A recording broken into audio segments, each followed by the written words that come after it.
Hoy me regalaron un texto y me pareció bastante interesante. Se llama Tarde de agosto. Nunca vas a olvidar esa tarde de agosto. Tenías 14 años. Ibas a terminar la secundaria. Muerto tu padre, antes de que pudieras recordarlo, tu madre trabajaba en una agencia de viajes. Ella te despertaba al dar las 7. Quedaba atrás un sueño de combates a la orilla del mar, desembarcos en islas enemigas, ataques a los bastiones de la selva, y entrabas lentamente en el día en que era necesario vivir, desayunar, ir a la escuela, crecer, dolorosamente crecer, abandonar la infancia.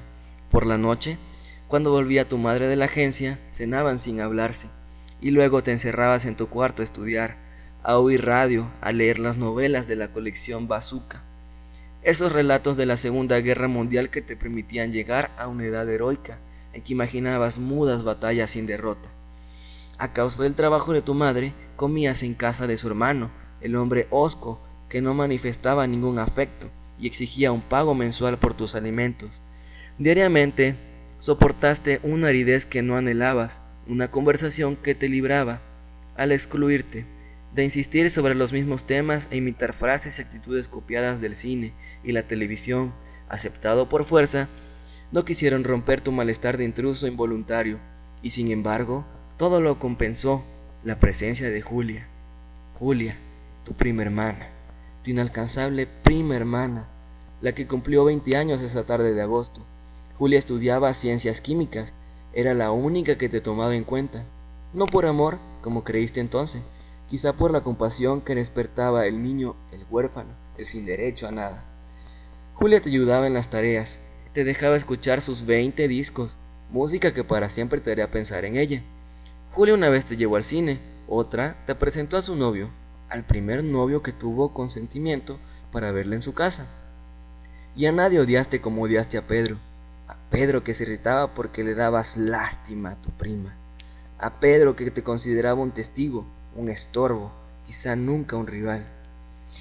Julia cumplió 20 años esa tarde de agosto. Terminaba la comida de aniversario. Pedro le preguntó si quería ir al cine o pasear por los alrededores de la ciudad. No escuchaste la respuesta. En cambio, obedeciste la orden de acompañarlos.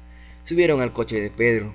Te hundiste en el asiento posterior y Julia reclinaba la cabeza en el hombro de Pedro. Pedro manejaba con la izquierda para abrazar a Julia. La música trepidaba en la radio. La tarde se quemaba en la ciudad de piedra y polvo, hasta que viste perderse en el cristal las últimas casas y los cuarteles y los cementerios. Entonces Julia besaba a Pedro y se dejaba acariciar.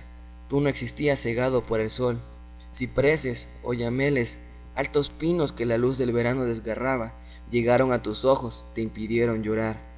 Pedro detuvo el coche frente a los muros del convento oculto en la desolación de la montaña. Te invitaron a bajar y caminar por galerías desiertas, corredores llenos de ecos sin memoria, y se asomaron a la escalinata de un subterráneo oscuro y se hablaron y escucharon. Ellos, no tú, en las paredes de una capilla acústica, y mientras Julia y Pedro paseaban por los jardines del convento, tú, que no tienes nombre y no eres nadie, grabaste el nombre de ella y la fecha en los muros. Salieron de las ruinas y caminaron hacia la selva húmeda y las vegetaciones de montaña. Bajaron al lugar en donde nace el bosque, hasta el arroyo helado que era menos que un surco, hasta el letrero que prohibía cortar las flores y molestar a los animales. La selva era parque nacional y el transgresor sería multado y consignado y humillado sin tregua. El aire agudo y libre llegó hasta ti y revivió tus sueños.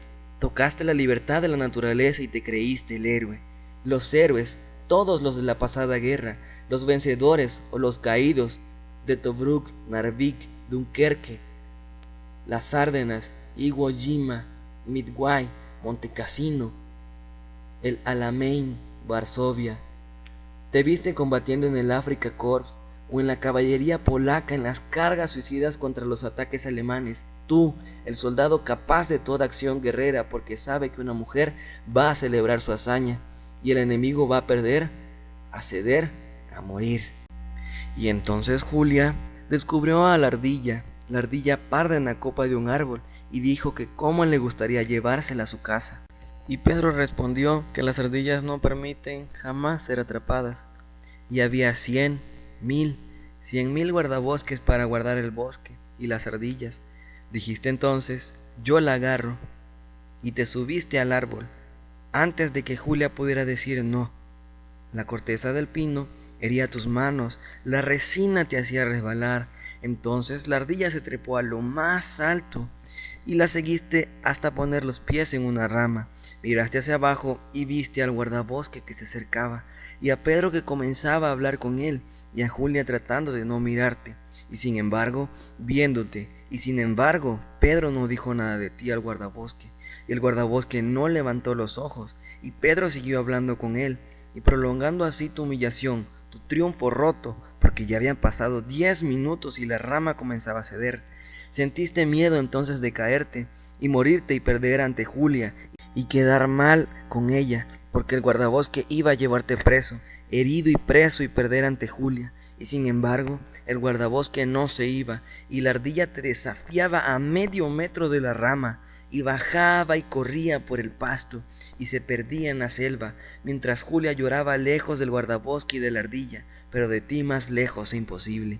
Y el guardabosque se despidió de Pedro, y al fin pudiste descender del árbol, pálido, torpe, humillado, con lágrimas, y sin embargo Pedro se reía, y Julia no lloraba, le reclamaba y lo llamaba estúpido. Subieron otra vez al automóvil, y Julia no se dejó abrazar por Pedro, y nadie habló de nada una palabra. Bajaste cerca de tu casa, y caminaste muchas horas y contaste a tu madre lo que ocurrió en el bosque, el fin de tu aventura y tu inocencia lastimosa, y quemaste en el boiler la colección Bazooka. Y no olvidaste nunca esa tarde de agosto, esa tarde, la última en que tú viste a Julia.